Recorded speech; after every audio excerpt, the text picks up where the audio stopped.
Hello Cowboys fans. If you don't want to miss any first-hand news from America's team, subscribe to the channel now, as we are always attentive to the latest news from the Dallas Cowboys, and here you will always be in the know with.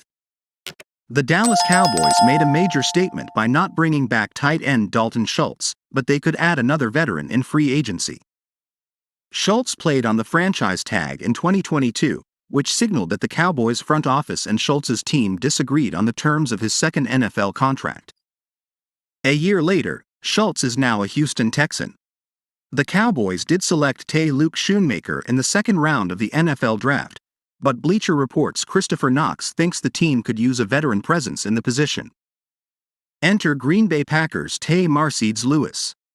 With Schoonmaker and 2022 fourth-round pick Jake Ferguson projected to be Dallas' top two tight ends, it would make sense to add a little experience to the position. Former $57 million. No tight end on the market has more experience than 17-year veteran Mercedes Lewis, Knox wrote.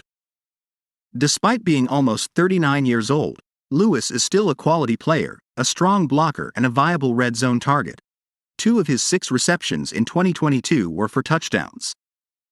A tight end with experience could be useful for the Cowboys, especially since they are fine-tuning the roster rather than building it.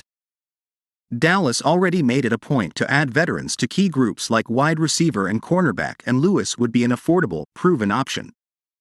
Lewis carves out career with Packers, Jaguars. When it comes to NFL veterans, few players have lengthy careers like Lewis. The former UCLA Bruin entered the league in 2006 and is still going nearly 2 decades later. Lewis spent the first 12 seasons of his career with the Jacksonville Jaguars, where he earned his only Pro Bowl nod in 2010. According to Pro Football Reference, Lewis made 375 catches for 4,502 receiving yards and 33 touchdowns. In 2018, Lewis moved on from the Jaguars to the Packers. Unlike in Jacksonville, Lewis' role with the Packers was less focused on on-field production, as the towering 6 feet 6 inches pass catcher was signed primarily as a backup. Lewis only totaled 582 receiving yards over his 5 years with Green Bay, but Knox points out that his massive frame still makes him a serious weapon in red zone situations. Hey Cowboys fan, in your opinion, Lewis would be a good signing for the Cowboys or not? What's your opinion? Put it in the comments, because it's very important for the Dallas Cowboys. Stay tuned, because at any time I update you on the latest Cowboys news.